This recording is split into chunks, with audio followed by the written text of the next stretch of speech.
हाँ देखिए, जैसा कि आपको बताया गया है कि यहाँ पे लिखा गया है क्लास 10 एनसीईआरटी पैटर्न का ये प्रमेय नंबर 6.8 है।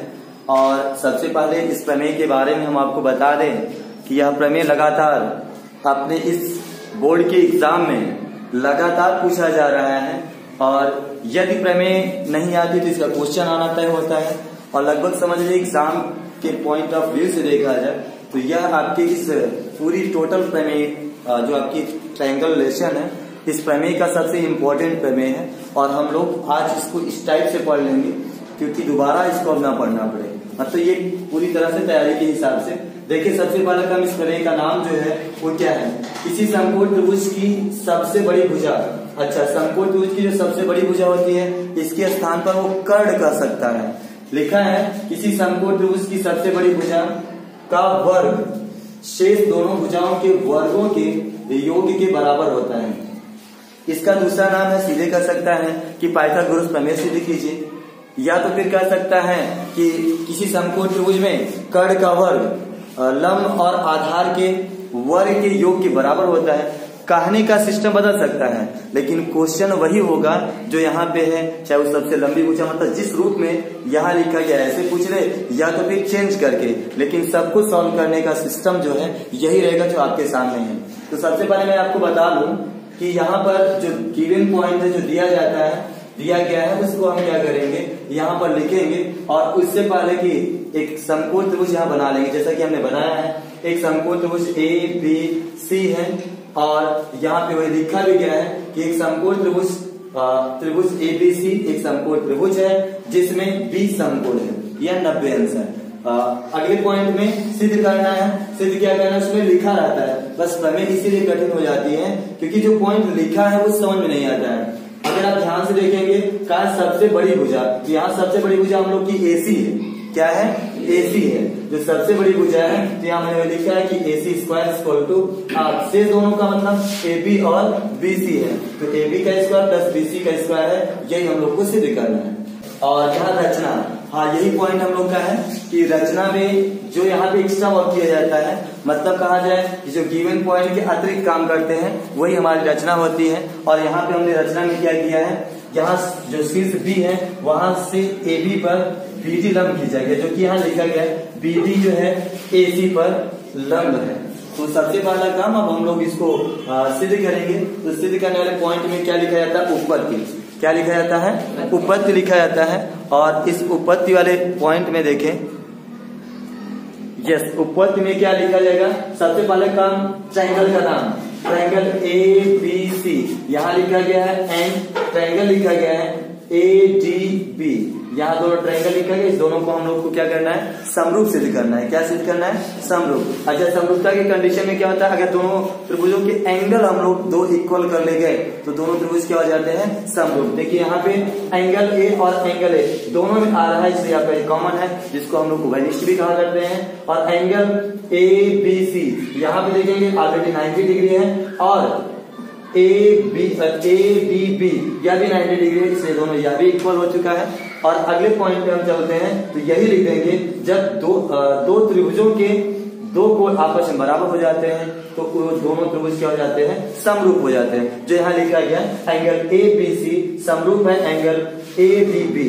अब क्या करेंगे हम, अगर दो त्रिभुज समरूप हो जाते हैं तो ये हम लोग को पता है, क्या पता है कि उनकी संगत भुजाओं का अनुपात आपस में बराबर होता है। तो यहाँ हमने क्या किया, AB upon AD, BC upon DB और AC अपॉन AB, यहाँ इस पॉइंट को लिख दिया गया, मतलब उनकी भुजाओं का अनुपात लिख दिया गया है। अगले पॉइंट में हमको केयरफुल होकर देखना है। क्या केयरफुल होकर देखना होता है कि यहाँ जो हम लोग को सिद्ध करना है उसमें AB स्क्वायर और BC स्क्वायर कहीं मिल सकता है। अगर मिल सकता है तो उसी पॉइंट को लिख लेते हैं। जैसे यहाँ देखेंगे AB अपॉन AD है, यहाँ AC अपॉन AB है। अगर हम क्रॉस मल्टीप्लाई करेंगे तो AB और AB से AB स्क्वायर हमको मिल सकता है। तो हम क्या करते हैं, इस दोनों पॉइंट को लिख लेते हैं, बीच वाले को छोड़ देते हैं, जिसकी आवश्यकता है उसको लिख लेते हैं। हमने किया क्या है, अब यहाँ से क्रॉस मल्टीप्लाई किया तो AD और AC का मल्टीप्लाई करेंगे तो वह तो वैसे लिख दिया जाएगा मल्टीप्लाई के रूप में, इज इक्वल टू AB और AB को मल्टीप्लाई करेंगे तो AB स्क्वायर हो जाएगा। अब हम क्या करेंगे, सेम वही कंडीशन, बड़े वाले ट्रायंगल को इस छोटे वाले ट्रायंगल से समरूपता की कंडीशन फॉलो करेंगे। तो दोनों ट्रायंगल को यहाँ से फिर से लिखा गया है और देखिए ये पुनः आप क्या करेंगे, लिखेंगे ट्रायंगल ABC और ट्रायंगल BDC में, मतलब ये छोटे वाले एंगल की बात किया जा रहा है और बड़े वाले एंगल की बात किया जा रहा है। तो C दोनों में है और ठीक उसी तरह से angle ABC equal to angle BDC equal to 90 degree, दो एंगल बराबर हो गया, दोनों त्रिभुज समरूप हो जाएंगे। तो वही समरूपता की कंडीशन लिखा गया है, ट्रायंगल ABC समरूप है ट्रायंगल BDC के। अच्छा, ऑलरेडी हमको पता है जब समरूप त्रिभुज हो जाते हैं तो उनके भुजाओं का अनुपात जो होता है वो आपस में बराबर होता है।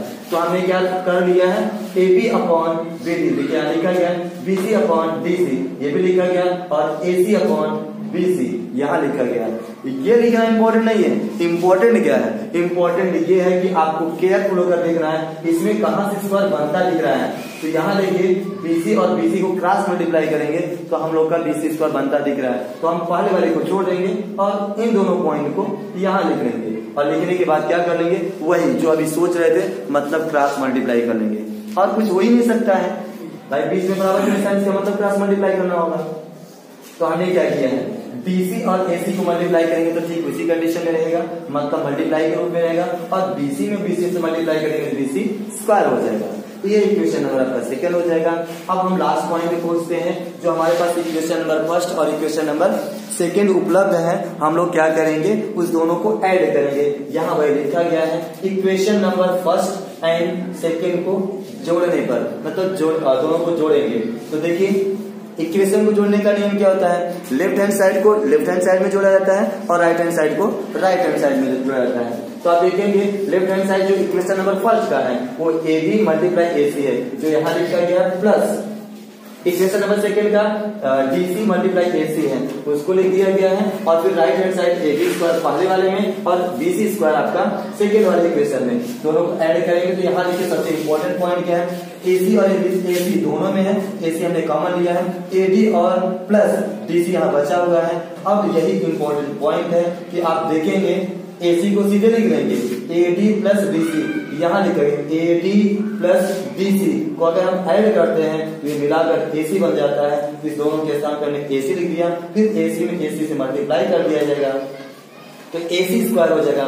ऑलरेडी दाहिने तरफ हमारा राइट हैंड साइड में AB square plus BC square आया है और यही सिद्ध करना था कि सबसे बड़ी भुजा मतलब AC का स्क्वायर और शेष दोनों भुजा मतलब AB और BC का स्क्वायर को हम जोड़ देते हैं। और यही हम लोग को सिद्ध करना था कि किसी समकोण त्रिभुज में सबसे बड़ी भुजा का जो वर्ग होता है शेष अन्य या शेष दोनों भुजाओं के वर्गों के योग के बराबर होता है। ये प्रूव हो गया। आगे समझ में अब लिख लीजिए आप।